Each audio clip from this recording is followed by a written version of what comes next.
In this video, we're going to be going over how to change the model of an asset that already has an unwrap and a texture. So normally what I've been drilling into your guys' heads is you need to model something completely, then unwrap it, then texture it. You usually don't go back and modify things later. But that's not necessarily the case. Once you get more familiar with 3D, you can realize you can kind of skip steps and shuffle things around a bit. So we're going to use this football for the example. So there's really not a ton of interesting things I can do with a football, but this will be a good example. When you are doing this, though, you probably want to be in the UV edit window so you can see what's actively happening to your UVs and also have your texture applied. This way, if you do some type of modeling operation that screws up your texture, you'll either see it over here or you'll see it over here right away. So kind of what are some things we might want to do with this football? So potentially, if we want to put it on something like a phone, we might need to make it even more low poly. It's already only 144 tries. Let's kind of do that. Let's double click this edge and this edge. Let's just hit the backspace key and see what happens. Okay, it is still textured. Over here we see nothing really got affected that bad. Let's grab a few more edges. Let's grab these two and these two. And these ones. Let's grab these, hit backspace, and it removes them. Now we have a very, very low poly football, but from really far away it still kind of reads like a football. Over here, let's look at our unwraps. Let's actually bring our texture. So options, backdrop, football diff, so we can see kind of what's happening with our UVs here. Let's hit the backspace key. I'm sorry, the undo key. So you can see this was before and after. So we can see that we actually lost a little bit of the silhouette here. Let's look at the texture.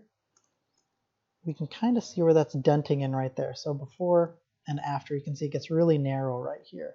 So you got to be careful with these outside boundaries because again, when this edge gets removed, instead of it connecting from here to here to here and making a little bit of a curve, what's happening is it's getting rid of this one, effectively moving it down. So now you get a straight across edge. So let's hit undo on that. So we can effectively, at this point, remove edges. Let's try to remove this edge and see what happens. Uh-oh, something bad happened. So let's look and see what happened. So if we look at this edge, oh, there we go. We can see that it is, go ahead and turn this off. It's this outside edge. So we really, again, when we affected this one, deleted this guy, it kind of affected the outside edge, but we really can't get rid of these outside edges. So our UV islands, or kind of this piece, if we look at just this piece, we usually don't want to affect the silhouette, but a lot of these ones in the middle, these, we can remove those. Oops, remove that in a weird way. Remove the edges, I'm sorry. And nothing really bad happens. So let's just go back to where this football was. So let's see what else we can do. Let's grab this edge, beat a bevel, scale this out. So again, if we look at it from the side, this is potentially making this a little bit more round. Oops, grab the blue one. When we bevel this, let's go ahead and turn our roundness level up. Definitely handling it. You can see over here that it's adapting very cleverly. Over here my UVs aren't getting ruined at all. It's working out pretty well. So the bevel tool works on this edge. Let's try it on this edge that went around the outside here. Bevel. Oh, so you can see over here it almost looks okay. There's a lot of brown going on, but over here you can see a lot of like fracturing of the mesh. So again, we have to stay away from these outside bounds.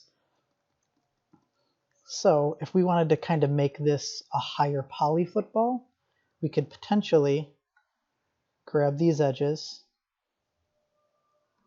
increase these, and again, I could probably do this all the way around.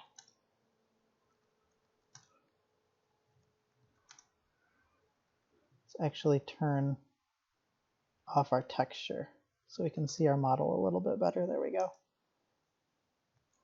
And from here, I could grab every other one of these. So again, I can, Modo can remember patterns. So if I grab this edge, same row, grab the next edge, can then hit the up arrow, and it'll grab every other edge. Hold shift, double click, it grabs all those edges. So now I can go to here, scale this up, and we instantly see the football gets rounder, or more round, either or. And then from here I can just address these quads that get created. I can connect these like so, something like that. But regardless, when we put our texture back on, now we have a really round, higher poly football. Things we have to be careful of is, oh, this is now a little bit distorted. It kind of wobbles in here. So this might be something where I need to grab these vertices and now pull them back a little bit. So if I move him back a little bit, move him back a little bit, you can see that this starts to be a little bit more round as opposed to over here where it kind of stair steps. So again, you might have to tweak your UVs a little bit. Let's undo this whole scenario and get back to our original football. Again, we did a handful of steps. Modo can remember a lot of undos. So something like this. Let's try a new operation. Let's hold shift and hit D. What that's going to do is bring up the subdivide polygons menu. We're going to make sure this is set to smooth. Hit OK. And now we instantly get a round football. Again, our UVs, before, after, they actually compensated with this tool. So again, it just goes to show there's some tools that work really well with Modo, some tools that don't.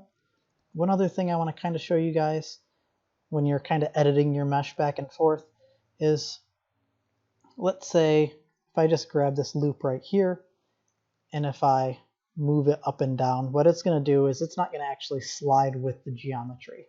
So let's actually go into our modeling tool and go into edge. If I'm not mistaken, there's this little slide button right here. So how this works is I have my edge, my loop of polygons selected. Slide tool is active. If I left click in the 3D viewport and drag left and right, what it's going to do is it's going to slide up and down.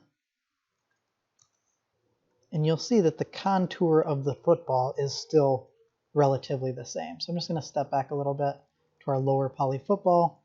Let's grab this edge and do that same thing. So left click slide, hover over the 3D viewport, and then left click and drag left and right. And you can see that it's stretching our UVs back and forth. And the same thing would happen if I was to kind of move this forward and then scale it down, kind of simulating that scale tool. So what we're going to want to do is this slide tool. And what we want to do is this little button right here, slip UVs, click on him, and now let's left click and drag. Now you can see our UVs are doing their best to stay in the same spot. So again, this is with slip UVs turned on. Slip UVs turned off, and again, shrinks it one way. If I go too far, it'll break. Shrink it back, bar gets wider, forward bar gets smaller. Slip UV is turned on, that bar is going to stay the same width. So this slip UVs tool, as soon as I drop the tool and then hit slide again, slip UVs is still on. But if I switch to a different tool, let's say the move tool, I still have a slip UVs, but now it's turned off. And that's intentional because it doesn't want to actively be affecting your UVs. Because again, slide tool, slip UVs turned on. If I'm moving it here, I can see the UVs over here are sliding as well. So that's potentially destructive. So Modo knows just because I switch to the move tool doesn't mean I want slip UVs turned off, so that'll turn it off. But again, switch to the move tool. Now I can move this, oops, grab our tool, there we go. Make sure I grab the handle this time. I can move this left and right. And what it's going to do is it's going to try to pull those UVs along with it. So again, slip UVs, really cool tool. So in closing, if you need to make small adjustments or sometimes even big adjustments to your mesh, just have your UVs window open, have your textures applied, and then just go in and start using the normal tools that you use to model. So we'll cut this thing up. That didn't seem to affect anything. We'll do an extrude. Oh, UV's already screwed up over there. So when I pull this out, okay, this polygon's fine. These extruded polygons are weird. So you just kind of go through all your basic modeling tools and just see what ones work and what ones don't. If it doesn't work, just take a step back and be like, okay, extrude tool doesn't work. We'll find a different way to accomplish what I need. Sometimes it's possible, sometimes it's not. But realistically, you just have to play with the tools see what affects your unwrap as you're changing things.